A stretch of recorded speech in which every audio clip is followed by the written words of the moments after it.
ಈ ವೆದರ್ಗೆ ಬಿಸಿಯಾಗಿ ಏನಾದರೂ ತಿನ್ಬೇಕು ಅನ್ಸಿದ್ರೆ ಸೊ ಈ ಥರ ಪಾಲಕ್ ಸೊಪ್ಪು ಬೇಳೆನ ಹಾಕಿಬಿಟ್ಟು ರೈಸ್, ಅದ್ರ ಜೊತೆಗೆ ಆಲೂಗಡ್ಡೆ ಫ್ರೈ ಅಂತೂ ಆಹಾ ಸಕ್ಕದಾಗಿರುತ್ತೆ. ಸೊ ಈ ಮಳೆಗೆ ಈ ಥರ ಬಿಸಿಯಾಗಿ ತಿಂತಾಯಿದ್ರೆ ಎಷ್ಟು ತಿಂದರೂ ತಿಂದಂಗೆ ಅನ್ಸೋದಿಲ್ಲ, ಬಾಯಲ್ಲಿಟ್ಟರೆ ಹಾಗೆ ಕರೋಗ್ತಾ ಇರುತ್ತೆ.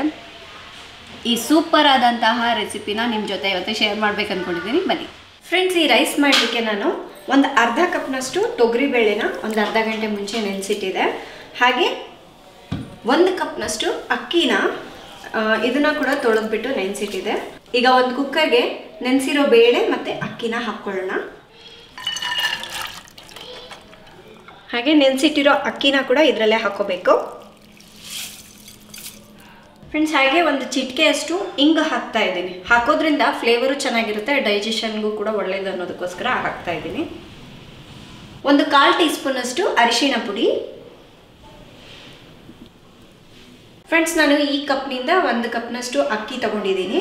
ಅದಕ್ಕಾಗಿ ಇದರಿಂದನೇ ಒಂದು 5 ಕಪ್ನಷ್ಟು ನೀರನ್ನ ಹಾಕ್ತಾ ಇದ್ದೀನಿ. ಅಂದರೆ ಇದು ಸ್ವಲ್ಪ ಏನು ನೀರಾಗಿದ್ರೇ ಚೆನ್ನಾಗಿರುತ್ತೆ, ಸ್ವಲ್ಪ ನೀರು ಜಾಸ್ತಿ ಆದರೂ ತೊಂದರೆ ಇಲ್ಲ.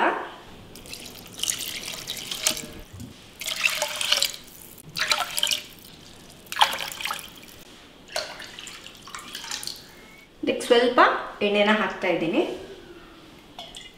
ಕುಕ್ಕರ್ ಲಿಡ್ನ ಕ್ಲೋಸ್ ಮಾಡಿಬಿಟ್ಟು ಒಂದು 3 ವಿಷಲ್ ಕೂಗಿಸ್ಬೇಕು. ಸೊ ಇದಾಗೋದ್ರೊಳಗಡೆ ನಾನು ಇನ್ನೊಂದು ರೆಸಿಪಿನ ಕೂಡ ನಿಮ್ಮ ಜೊತೆ ಶೇರ್ ಮಾಡ್ತೀನಿ ಫ್ರೆಂಡ್ಸ್. ಇದ್ರ ಜೊತೆಗೆ ಆಲೂಗಡ್ಡೆ ಫ್ರೈ ಮಾಡ್ತಾ ಇದ್ದೀನಿ. ಕಾಂಬಿನೇಷನ್ ಅಂತೂ ತುಂಬಾ ಸೂಪರ್ ಆಗಿರುತ್ತೆ ನೋಡಿ. ಒಂದು ದೊಡ್ಡದು ಒಂದು ಚಿಕ್ಕದು ಆಲೂಗಡ್ಡೆನ ಸಿಪ್ಪೆನ ಎರೆದ್ಬಿಟ್ಟು ನೀರಿನಲ್ಲೇ ಹಾಕಿಟ್ಕೋಬೇಕು. ಅಂದರೆ ಅದರಲ್ಲಿರುವಂತಹ ಎಕ್ಸ್ಟ್ರಾ ಸ್ಟಾರ್ಚ್ ಎಲ್ಲ ಹೋಗ್ಬಿಡುತ್ತೆ. ಸೊ ಈಗ ಕಟ್ ಮಾಡ್ಕೊಳ್ಳೋಣ. ಚಿಕ್ಕ ವಯಸ್ಸಿನಲ್ಲಿ ನಾವು ಇದರಿಂದ ಒಂಥರ ಚಿಪ್ಸ್ ಥರ ರೌಂಡಾಗಿ ಕಟ್ ಮಾಡಿಬಿಟ್ಟು ಎಣ್ಣೆಯಲ್ಲಿ ಫ್ರೈ ಮಾಡ್ತಾಯಿದ್ವಿ. ಅಂದರೆ ಡೀಪ್ ಫ್ರೈ ಸ್ವಲ್ಪ ಎಣ್ಣೆನ ಹಾಕಿಬಿಟ್ಟು ಫ್ರೈ ಮಾಡ್ತಾಯಿದ್ವಿ. ಸೊ ಆ ರೆಸಿಪಿನ ಮಾಡೋಣ ಅಂದ್ಕೊಂಡಿದ್ದೀನಿ. ನನ್ನ ಫೇವ್ರೇಟ್ ಇದು ಚಿಕ್ಕ ವಯಸ್ಸಿನಲ್ಲಂತೂ. ನಾನು ಇದನ್ನು ಉದ್ದುದಕ್ಕೆ ಕಟ್ ಮಾಡ್ತೀನಿ.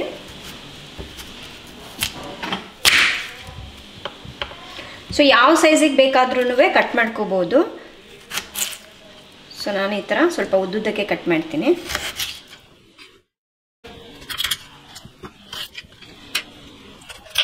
ಕೆಲವರು ಆಲೂಗಡ್ಡೆ ಮೇಲಿರುವಂತಹ ಸಿಪ್ಪೆನ ತೆಗೆಯೋದಿಲ್ಲ, ಹಾಗೆ ಹಾಕ್ತಾರೆ. ನಿಮ್ಗೆ ಹಾಗೆ ಇಷ್ಟ ಆಯಿತು ಅಂದರೆ ಜಸ್ಟ್ ಆಲೂಗಡ್ಡೆನ ಕಟ್ ಮಾಡಿಕೊಂಡು ಹಾಕ್ಕೊಳ್ಳಿ. ನೋಡಿ, ಈ ಥರ ಆಲೂಗಡ್ಡೆನ ಉದ್ದುದಕ್ಕೆ ಕಟ್ ಮಾಡಿಟ್ಟಿದ್ದೀನಿ. ಇದನ್ನು ನೀರಿನಲ್ಲಿ ಹಾಕ್ಕೊಳ್ಳೋಣ, ಇಲ್ಲಾಂದರೆ ಕಪ್ಗಾಗ್ಬಿಡುತ್ತೆ.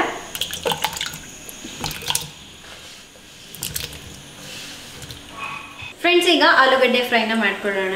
ಅದಕ್ಕಾಗಿ ಒಂದು ಪ್ಯಾನ್ಗೆ ಒಂದು 3 ರಿಂದ 4 ಟೀ ಸ್ಪೂನಷ್ಟು ಎಣ್ಣೆನ ಹಾಕ್ಕೋಬೇಕು. ಎಣ್ಣೆ ಕಾದ್ಮೇಲೆ ಈಗ ಕಟ್ ಮಾಡಿರೋಂತಹ ಆಲೂಗಡ್ಡೆನ ಹಾಕೋಣ. ಈ ಆಲೂಗಡ್ಡೆ ಫ್ರೈ ಮಾಡಲಿಕ್ಕೆ ಜಾಸ್ತಿ ಎಣ್ಣೆನೂ ಹಿಡಿಯೋದಿಲ್ಲ. ಇದು ಈ ಎಣ್ಣೆಯಲ್ಲೇ ಚೆನ್ನಾಗಿ ಫ್ರೈ ಮಾಡಬೇಕು, ಒಂದು 3 ರಿಂದ 4 ನಿಮಿಷ.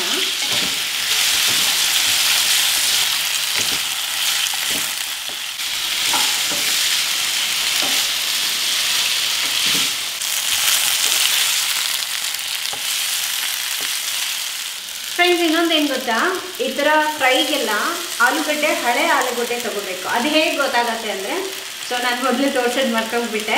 ಹೊಸ ಆಲೂಗಡ್ಡೆ ಬಂದುಬಿಟ್ಟು ಈ ಥರ ಒಂಥರ ಗೋಲ್ಡ್ ಕಲರ್ನಲ್ಲಿ ಬರುತ್ತೆ, ಸ್ವಲ್ಪ ಇದು ಸಾಫ್ಟ್ ಆಗಿರುತ್ತೆ. ನಾನು ಯೂಸ್ ಮಾಡಿರೋವಂಥದ್ದು ಹಳೆ ಆಲೂಗಡ್ಡೆ, ಅಂದರೆ ಅದು ಫುಲ್ ವೈಟ್ ಆಗಿರುತ್ತೆ. ನಾವು ಅದು ಸಿಪ್ಪೆ ಎರಿಬೇಕಾದ್ರೆ ಅಥವಾ ಕಟ್ ಮಾಡಬೇಕಾದ್ರೆ ಗೊತ್ತಾಗ್ಬಿಡುತ್ತೆ ಅದು ಹಳೇದ ಹೊಸದ ಅಂತ ಹೇಳ್ಬಿಟ್ಟು. ಸೊ ಅದನ್ನ ನೋಡಿ ತಗೊಳ್ಳಿ. ತಿನ್ನುವಾಗ ಮೇಲೆಲ್ಲ ಸ್ವಲ್ಪ ಕ್ರಿಸ್ಪಿಯಾಗಿ ಒಳಗೆಲ್ಲ ಸಾಫ್ಟ್ ಆಗಿರುತ್ತೆ. ನೀವು ಬೇಕು ಅಂದರೆ ಈ ಥರ ಹೊಸ ಆಲೂಗಡ್ಡೆಯಲ್ಲಿ ಕೂಡ ಮಾಡಿ ನೋಡಿ, ಡಿಫ್ರೆನ್ಸ್ ಗೊತ್ತಾಗುತ್ತೆ ಟೇಸ್ಟ್ ನಿಮಗೆ. ಇದು ಸ್ವಲ್ಪ ಫ್ರೈ ಆದಮೇಲೆ ಒಂದು 1/4 ಚಮಚದಷ್ಟು ಅರಿಶಿನ ಪುಡಿ, ಆಮೇಲೆ ರುಚಿಗೆ ತಕ್ಕಷ್ಟು ಉಪ್ಪು, ಎರಡನ್ನ ಹಾಕಿ ಮಿಕ್ಸ್ ಮಾಡಬೇಕು. ಈ ಆಲೂಗಡ್ಡೆ ಫ್ರೈನ ಆದಷ್ಟು ನಾನ್ ಸ್ಟಿಕ್ ತವಾದಲ್ಲಿ ಅಥವಾ ಕಬ್ಬಿಣದ ತವಾದಲ್ಲಿ ಫ್ರೈ ಮಾಡ್ಕೊಳ್ಳಿ, ತಳ ಅಂಟೋದಿಲ್ಲ. ಖಾರದ ಪುಡಿ ಲಾಸ್ಟಿಗೆ ಹಾಕ್ಕೊಳ್ಳೋಣ, ಏಕೆಂದರೆ ಈ ಟೈಮಲ್ಲೇ ಹಾಕಿಬಿಟ್ರೆ ಘಾಟ್ ಬಂದುಬಿಡುತ್ತೆ. ಅದಕ್ಕಾಗಿ ಇದು ಸ್ವಲ್ಪ ಆಲೂಗಡ್ಡೆ ಸಾಫ್ಟ್ ಆಗಬೇಕು. ಈಗಿನ ಮಕ್ಕಳಿಗೆ ಫ್ರೆಂಚ್ ಫ್ರೈಸ್ ಚಿಪ್ಸ್ ಹೇಗೋ ನಮ್ಮ ಚೈಲ್ಡ್ಹುಡ್ಡಲ್ಲಿ ನಮಗೆ ಇದು ಆ ರೀತಿಯಾಗಿ. ಸೊ ಯಾರೆಲ್ಲ ಈ ಥರ ಆಲೂಗಡ್ಡೆ ಫ್ರೈ ಚಿಕ್ಕ ವಯಸ್ಸಿನಲ್ಲಿ ಇಷ್ಟಪಡ್ತಾ ಇದ್ರು ಕಮೆಂಟ್ ಮಾಡಿ. ಸೊ ನಮ್ಮ ಮನೇಲಿ ಅಜ್ಜಿ ಮನೆಗೆ ಹೋದ್ವಿ ಅಂದರೆ ಸಾಕು, 1-2 ಆಲೂಗಡ್ಡೆ ಇದ್ದು ಕಟ್ ಮಾಡಿಬಿಟ್ಟು ನಾವೇ ಮಾಡ್ಕೊಂಡು ಬಿಡ್ತಾ ಇದ್ವಿ, ಅಷ್ಟು ಇಷ್ಟ ಆಗೋದು ನಮಗೆ. ಒಂದು 8ರಿಂದ 10 ಬೆಳ್ಳುಳ್ಳಿ ಹೆಸರು ತೊಗೊಂಡಿದ್ದೀನಿ. ಇದನ್ನು ಸ್ವಲ್ಪ ಜಜ್ಜಿಬಿಟ್ಟು ಹಾಕ್ತಾ ಇದ್ದೀನಿ. ಇದು ಹಾಕಿದ್ರೆ ಒಳ್ಳೆ ಫ್ಲೇವರ್ ಕೊಡುತ್ತೆ. ಸೊ ಬೇಡ ಅಂದ್ಕೊಂಡ್ರೆ ಸ್ಕಿಪ್ ಕೂಡ ಮಾಡ್ಬೋದು.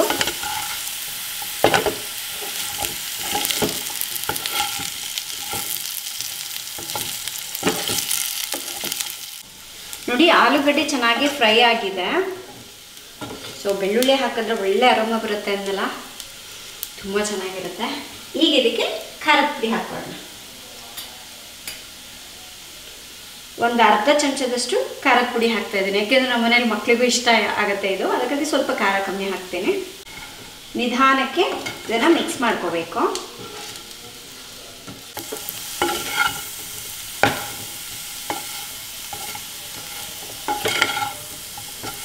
ಇನ್ನು ಲಾಸ್ಟಿಗೆ ಒಂದು 1/4 ಚಮಚದಷ್ಟು ಗರಂ ಮಸಾಲ ಹಾಕ್ತಾ ಇದ್ದೀನಿ. ಇದು ಆಪ್ಷನಲ್, ಬೇಕು ಅಂದರೆ ಹಾಕ್ಬೋದು, ಬಟ್ ನನಗೆ ಇದು ಇಷ್ಟ ಆಗುತ್ತೆ, ಅದಕ್ಕೆ ಹಾಗೆ ಹಾಕ್ತಾ ಇದ್ದೀನಿ.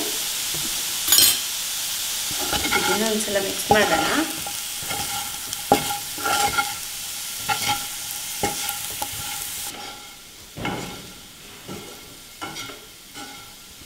ಫ್ರೆಂಡ್ಸ್, ಇನ್ನೇನು ಹಾಕೋದು ಬೇಡ, ಇಷ್ಟೇ. ಯಾವಾಗಲಾದರೂ ಅನ್ನ ಸಾರು ಮಾಡಿರ್ತೀವಿ, ತಿನ್ನೋಕ್ಕಾಗಲ್ಲ ಅಂದ್ಕೊಳ್ತೀವಿ ನೋಡಿ, 1-2 ಆಲೂಗಡ್ಡೆ ಇದ್ದರೆ ಇದು ಮಾಡ್ಕೊಂಬಿಡಿ, ತುಂಬ ಚೆನ್ನಾಗಿರುತ್ತೆ. ಫ್ರೆಂಡ್ಸ್, ಇನ್ನೂ 1 ನಿಮಿಷ ಈ ಥರ ಬೇಯಿಸ್ಬಿಟ್ಟು ಈಗ ಸ್ಟವ್ನ ಆಫ್ ಮಾಡ್ತಾ ಇದ್ದೇನೆ. ಸೊ ಆಲೂಗಡ್ಡೆ ಫ್ರೈ ರೆಡಿ. ಈಗ ರೈಸ್ಗೆ ಒಗ್ಗರಣೆನ ಮಾಡ್ಕೊಳ್ಳೋಣ. ಫ್ರೆಂಡ್ಸ್, ಇನ್ನು ಕುಕ್ಕರ್ ಪ್ರೆಷರ್ ಕೂಡ ಹೋಗಿದೆ.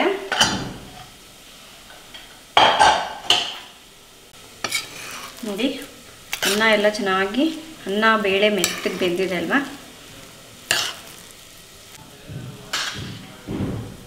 ಈ ಥರ ಇರಬೇಕು, ಸಾಫ್ಟಾಗಿ ಬೆಂದಿರಬೇಕು, ಆವಾಗೇ ರುಚಿ ಚೆನ್ನಾಗಿರುತ್ತೆ.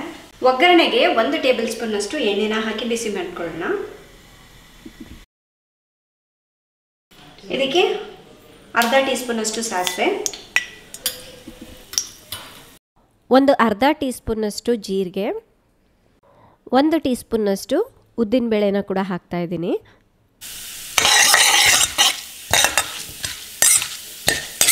ಇದು ಸ್ವಲ್ಪ ಕೆಂಪಗಾಗಬೇಕು.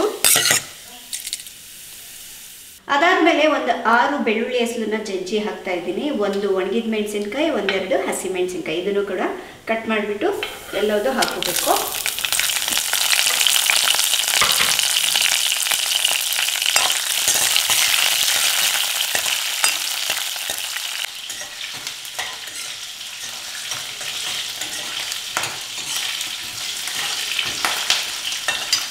ಈಗ ಇದಕ್ಕೆ ಒಂದು 10 ಸಣ್ಣ ಈರುಳ್ಳಿನ ಸಿಪ್ಪೆ ತೆಗೆದುಬಿಟ್ಟು ಈ ಥರ ಸ್ವಲ್ಪ ಕಟ್ ಮಾಡಿಕೊಂಡು ಹಾಕ್ತಾ ಇದ್ದೀನಿ.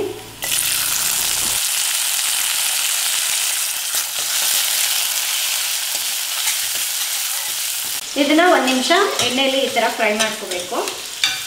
ಉದ್ದ ಈರುಳ್ಳಿ ಅಂದರೆ ದಪ್ಪ ಈರುಳ್ಳಿ ಬರುತ್ತಲ್ಲ, ಅದಾದರೂ ಯೂಸ್ ಮಾಡ್ಬೋದು, ಬಟ್ ಸಣ್ಣ ಈರುಳ್ಳಿ ಸ್ವಲ್ಪ ಟೇಸ್ಟ್ ತುಂಬ ಚೆನ್ನಾಗಿರುತ್ತೆ, ಟ್ರೈ ಮಾಡಿ ನೋಡಿ. ಆಮೇಲೆ 1 ಮೀಡಿಯಮ್ ಸೈಜ್ ಟೊಮೆಟೊನ ಇದನ್ನ ಕೂಡ ಕಟ್ ಮಾಡಿಕೊಂಡು ಹಾಕ್ತಾ ಇದ್ದೀನಿ.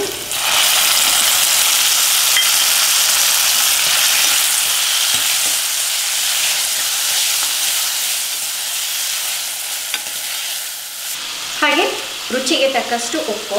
ನಾವು ಅನ್ನಕ್ಕೂ ಉಪ್ಪು ಹಾಕಿಲ್ಲ, ಇವಾಗಲೇ ಉಪ್ಪು ಜಾಸ್ತಿ ಹಾಕ್ಕೊಂಡಿರ್ತೀನಿ. ಹಾಕಿ ಇದನ್ನು ಕೂಡ ಮಿಕ್ಸ್ ಮಾಡಬೇಕು. ಸ್ವಲ್ಪ ಟೊಮೆಟೊ ಸಾಫ್ಟ್ ಆಗಬೇಕು.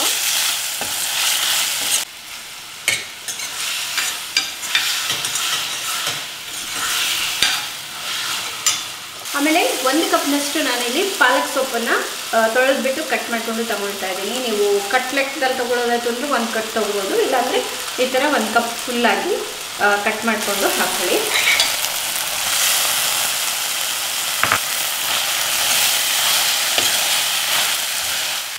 ನೀವು ಇದಕ್ಕೆ ಪಾಲಕ್ ಸೊಪ್ಪೇ ಹಾಕಬೇಕಂತ ಏನಿಲ್ಲ, ನಿಮ್ಗೆ ಇಷ್ಟವಾಗಿರೋ ಸೊಪ್ಪುಗಳನ್ನು ಹಾಕೋಬೋದು. ದಂಟು ಸೊಪ್ಪು ಹಾಕ್ಬೋದು, ಕಿರಿಕಿರಿ ಸೊಪ್ಪು, ಯಾವ ಸೊಪ್ಪು ಬೇಕಾದರೂ ನೀವು ಯೂಸ್ ಮಾಡ್ಬೋದು. ಸೊಪ್ಪು ಹಾಕಿದ್ಮೇಲೆ ಹಸಿ ವಾಸನೆ ಹೋಗೋವರೆಗೂ ಅದನ್ನು ಹುರಿಬೇಕಾಗತ್ತೆ. 1-2 ನಿಮಿಷ ಈ ಥರ ಬೇಯಿಸ್ಕೊಳ್ಳೋಣ. ಈಗ ಸೊಪ್ಪೆಲ್ಲ ಹಸಿ ವಾಸನೆ ಹೋಗೋವರೆಗೂ ಬೇಯಿಸಾಗಿದೆ. ಈಗ ಕುದಿಸಿರೋಂತಹ ಅನ್ನ ಹಾಕ್ಕೊಳ್ಳೋಣ.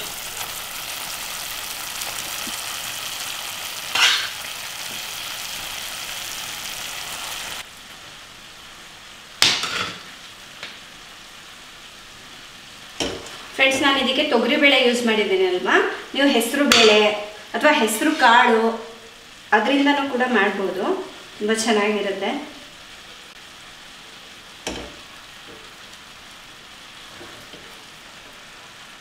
ಇದು ಅನ್ನ ಬೇಳೆನೋ ಬೆಂದಿದೆ, ಆದರೆ ಸ್ವಲ್ಪ ಗಟ್ಟಿ ಇದೆ ಅಲ್ವಾ, ನಮಗೆ ಸ್ವಲ್ಪ ಫ್ಲೋಯಿಂಗಲ್ಲಿ ಅಂದರೆ ಕಿಚಡಿ ಕನ್ಸಿಸ್ಟೆನ್ಸಿ ಬೇಕು.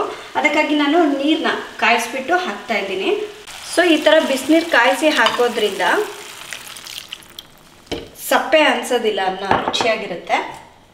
ಎಷ್ಟು ಬೇಕೋ ಅಷ್ಟು ನೀರನ್ನ ಹಾಕಿ ನಿಧಾನಕ್ಕೆ ಮಿಕ್ಸ್ ಮಾಡಬೇಕು.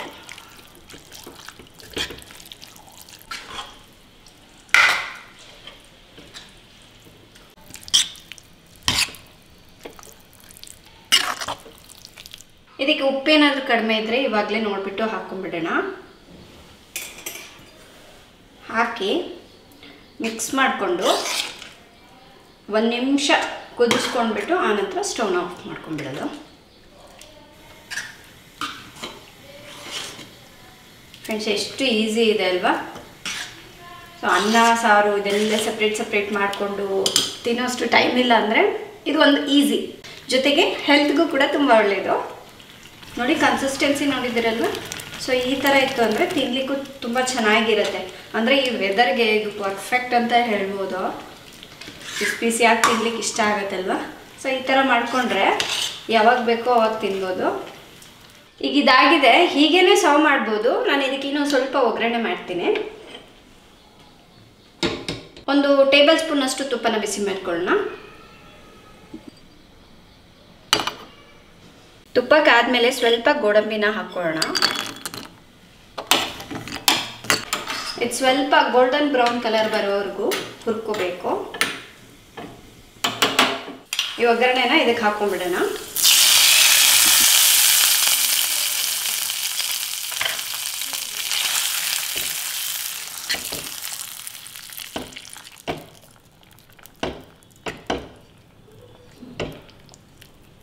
ಫ್ರೆಂಡ್ಸ್, ಈಗ ಸರ್ವ್ ಮಾಡ್ಕೊಳ್ಳೋಣ.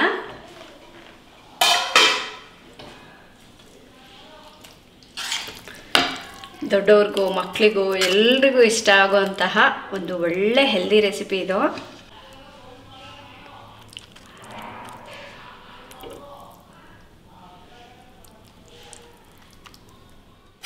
ಆಮೇಲೆ ಪೊಟ್ಯಾಟೊ ಫ್ರೈನ ಹಾಕೋಣ.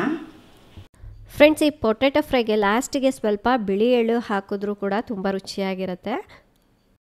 ಇದಂತೂ ತುಂಬ ಮೈಲ್ಡಾಗಿ ಎಲ್ರಿಗೂ ಈಸಿಯಾಗಿ ತಿನ್ನಲಿಕ್ಕಾಗತ್ತೆ. ಸೊ ನೋಡಿದ್ರಲ್ವ ಫ್ರೆಂಡ್ಸ್, ಇವೆರಡು ರೆಸಿಪಿ ಇವತ್ತು ತಮ್ಮೆಲ್ಲರಿಗೂ ಇಷ್ಟ ಆಗಿದೆ ಅಂದ್ಕೊಳ್ತೀನಿ. ನೀವು ಇದನ್ನು ಬೆಳಗ್ಗೆ ಬ್ರೇಕ್ಫಾಸ್ಟ್ಗೂ ಆದರೂ ಮಾಡ್ಬೋದು, ಲಂಚ್ಗೆ ಡಿನ್ನರ್ಗೆ ಯಾವುದಕ್ಕೆ ಮಾಡಿದ್ರು ಸಖತ್ತಾಗಿ ಸೂಟ್ ಆಗುತ್ತೆ. ಹಾಗೆ ಲಂಚ್ ಬಾಕ್ಸ್ಗೂ ಕೂಡ ನೀವು ಇದನ್ನು ಸರ್ವ್ ಮಾಡ್ಬೋದು, ಆಫೀಸ್ಗೆ ಅಥವಾ ಮಕ್ಕಳಿಗೆ ತುಂಬಾ ಇಷ್ಟಪಟ್ಟು ತಿಂತಾರೆ. ಸೊ ಬೇಕು ಅಂದರೆ ಒಂದ್ಸಲ ಟ್ರೈ ಮಾಡಿ ನೋಡಿ. ಇವತ್ತಿನ ರೆಸಿಪಿ ತಮ್ಮೆಲ್ಲರಿಗೂ ಇಷ್ಟ ಆಗಿದ್ರೆ ಪ್ಲೀಸ್ ಲೈಕ್ ಮಾಡಿ, ಶೇರ್ ಮಾಡಿ. ನಾಳೆ ಇನ್ನೊಂದು ಹೊಸ ಫುಡ್ ವ್ಲಾಗ್ನೊಂದಿಗೆ ಮತ್ತೆ ಸಿಗ್ತೀನಿ. ಅಲ್ಲಿವರೆಗೂ ಟೇಕ್ ಕೇರ್, ಬಾಯ್.